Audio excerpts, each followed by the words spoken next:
El caso de los 4 menores que aún están desaparecidos mantiene con incertidumbre, con indignación, preocupación a todos los ecuatorianos. Y es que aparentemente desaparecieron en el momento que 16 miembros de la Fuerza Aérea Ecuatoriana retuvieron inicialmente a estos menores y posteriormente hay ciertos aspectos de rareza en este caso.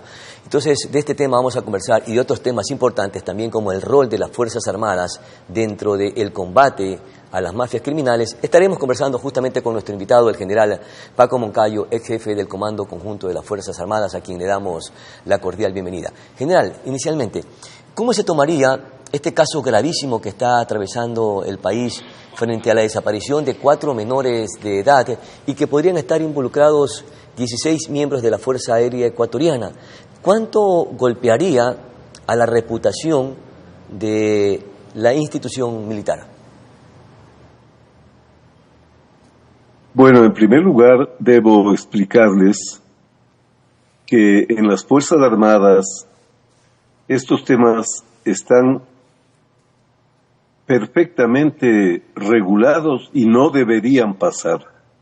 En primer lugar, debo decirles, en todos los cursos que se realizan en las Fuerzas Armadas, los miembros, tanto oficiales como tripulantes voluntarios, reciben la materia de derecho humanitario, de derechos humanos. O sea, las personas están claramente informadas sobre las limitaciones en el empleo de la fuerza. En segundo lugar, en las órdenes que se emiten desde el Comando Conjunto y que bajan a los niveles operativos, hay un anexo sobre las normas de enfrentamiento. Eso baja en cascada desde el Comando Conjunto a todos los niveles, incluida la escuadra. Y allí están las normas de cómo deben utilizar la fuerza en base a lo que también determina, por supuesto, la ley sobre el uso progresivo y legítimo de la fuerza. Quiero decir con esto que si es que las cosas se han hecho como se espera, no pueden pasar cosas como la que nos horroriza, especialmente a los militares. ¿Por qué? Porque nuestra gente, vuelvo a decirle, es reiteradamente entrenada, educada, formada sobre la base de los derechos humanos y del derecho humanitario. Además, cuando el presidente Noboa emitió el decreto declarando al Ecuador en una situación de conflicto armado interno, lo hizo precisamente fundamentado en el derecho humanitario, porque no es que declaró al Ecuador en guerra interna y que hagan lo que quieran, no. El mero hecho de que el presidente haya acudido al derecho internacional humanitario para declararle al país en conflicto armado no internacional, quiere decir que el Estado, al iniciar mismo este reconocimiento de que estamos en conflicto armado, ya lo hizo en base al derecho internacional humanitario. Por eso lo que yo le explico es que hay que enfrentar este tipo, que le vuelvo a decir, de problema que a mí me horroriza, porque yo conozco pues a los militares, padres de familia, hermanos. Es impensable que un militar formado así tenga actitudes de esta naturaleza. Yo me resisto todavía a creer que esta gente, además son 14, no puede ser que sean 14 locos, delincuentes, infames, que iban a matar a unos 4 chicos, al margen de cualquier consideración eran niños. Por eso yo digo, y los primeros en exigir, ya lo he escuchado, al presidente, al ministro, es igual al jefe del Comando Conjunto, que la Fiscalía investigue a fondo y se sancione sin ninguna contemplación, porque el que usa uniforme y comete un delito, de ser el caso, que yo no lo creo hasta ahora, le digo, me niego al menos moralmente a pensar que puedan actuar así algunos militares.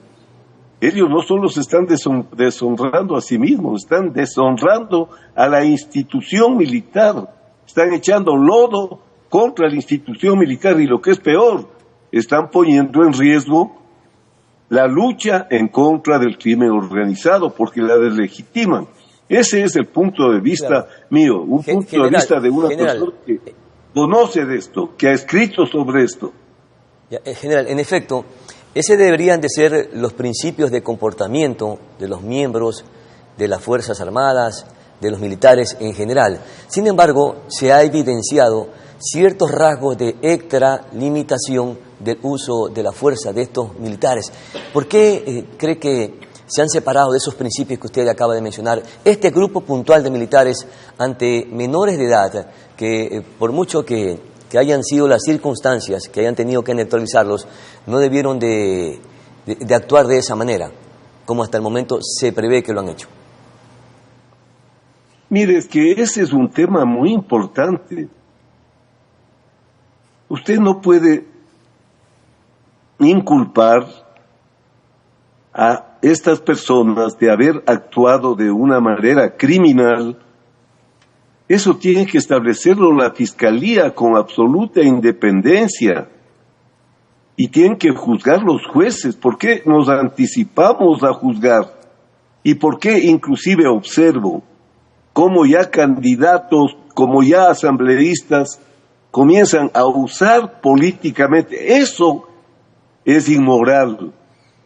Usar una tragedia, algo que unas familias humildes están sufriendo de una manera que solamente un padre como nosotros, usted y yo, un abuelo como en mi caso, sabemos y entendemos qué sufrimiento pueden tener esas familias, y que ya se quiera utilizar como parte de el conflicto político, y que asomen candidatos y que asomen asambleístas. Ya ellos ya prejuzgaron, ya entonces estos miembros de Fuerzas Armadas son criminales, mataron a los chicos. Por favor, ¿en qué país vivimos? En una democracia, en un Estado de derecho y de derechos. Hay que esperar pues que se haga la investigación. Todos estos individuos tendrán que ser investigados. No se puede entonces dar por hecho de que estos militares son unos criminales que tomaron estos pobres niños y los asesinaron. Pero ¿dónde hay una lógica? Son seres humanos de esos militares, son padres, son hermanos. Claro, el tema general es que la situación en este caso está sumamente confuso. Los militares presuntamente retuvieron a los menores. ¿Cuál debió ser el procedimiento en estos casos? El procedimiento o el protocolo que debieron utilizar los militares. Como le digo, ellos deben haber tenido, yo no estoy pues en servicio activo pero le digo al menos cómo está la teoría, cómo estudian. Yo soy profesor, he sido profesor de Derecho Humanitario ya hace poco, o sea, sé que estudian todos el derecho humanitario, sé que estudian todos los derechos humanos, sé que existe la ley de uso progresivo y legítimo de la fuerza, sé que existen los procedimientos que debe tener hasta el comandante de escuadra, que se llaman normas de enfrentamiento, que como le digo, bajan desde el comando conjunto. Y allí está cómo se debe respetar los derechos humanos de las personas, cómo se debe defender más bien la vida de los civiles en caso de que haya un conflicto en contra de los grupos terroristas del crimen organizado que están acabando con este país. Por eso hay que investigar, y si hay que sancionar, hay que sancionar con el extremo que permita la ley, porque un militar de honor, alguien que viste uniforme, no puede pues asesinar a unos niños. Eso es inimaginable. Inconcebible, definitivamente que sí. Eso no puede pasar. Y este caso, ¿cuánto pudiera afectar a la credibilidad, a la reputación de las Fuerzas Armadas, y cuánto correría el riesgo de que los militares no salgan a las calles, de que les impidan de que salgan a las calles? Mire, en primer lugar, pensemos que este momento, alrededor de 50,000 policías y militares se están jugando la vida todos los días, combatiendo a los criminales nacionales e internacionales que le han puesto a nuestro país en esta situación que impide su desarrollo económico, que impide la paz, que hace que esta joya que existe en el mundo para el turismo sea hoy calificado como uno de los países más peligrosos y que ahuyente al turismo, que es el negocio natural de los ecuatorianos. Se están jugando 50,000 policías y militares las vidas todos los días para liberarnos del crimen organizado. Y la gente ve con satisfacción la presencia de los militares junto a los policías en esto que se llama el bloque de seguridad. Esto que estamos hablando ahora tiene que investigarse. No podemos dar por supuesto que 14 militares formados en derechos humanos, formados en derecho humanitario, padres de familia, hermanos, hijos, puedan matar a 4 niños. Entonces, esperemos pues que haya la investigación. Yo sé que el pueblo ecuatoriano que nos escucha me da la razón, pues, porque yo no estoy usando esto para defender a los militares. Yo soy un militar en servicio pasivo. A mí me duele esto posiblemente más que a cualquier otra persona, porque amo esta institución y porque le di mi vida y porque trabajé tanto para darle ese prestigio que le dimos nuestras generaciones y las que vinieron después a las Fuerzas Armadas. Entonces, no puede ser que 14 personas puedan echar al lodo una historia positiva de una institución como es la institución militar. También para nadie es desconocido que existen algunos grupos que forman parte de esta institución, como es las Fuerzas Armadas, que están contaminados. Y voy a tomar un dato importante del medio, el Diario Expreso, que publica una nota periodística en la que señala, general, que casi 700 militares están involucrados en delitos como narcotráfico, lavado de activos y violencia intrafamiliar. Esto es una investigación a partir del 2017. Es decir, que también se tiene que hacer una depuración en la institución militar. Mire, por supuesto, les voy a decir esto porque es la forma de operar del crimen organizado. El crimen organizado no le combate al Estado. El crimen organizado busca cooptar a jueces, a fiscales, a policías, a militares, para poder hacer su infame negocio con seguridad. Esto ha pasado en todo el mundo. Yo no tengo idea de que de las Fuerzas Armadas hay ese número que se está expresando, porque no hemos sabido de que hayan estos problemas, sino de unos pocos casos. No hemos sabido. Lo que hubo de el ejército al menos fue el Don Nasa, que no eran narcotraficantes, sino que lavaban dinero. Pero es un caso también que quedó en el aire, en el limbo, que no se investigó ni tampoco se señaló responsabilidades, en la que inclusive a esta persona que usted acaba de mencionar entraba y salía de la institución militar. vea, discúlpeme, yo le hablo como un general y le hablo a un periodista serio. Yo no hago especulaciones. Yo conozco a la institución militar, sobre todo más, por supuesto, al ejército, y sé de lo que estoy hablando. Yo no he visto un solo caso en que el ejército o las Fuerzas Armadas hayan tapado a un militar que haya cometido cualquier tipo de delito. No he visto un caso. En las Fuerzas Armadas no hay el espíritu de cuerpo para tapar a gente que lanza lodo en contra de la institución.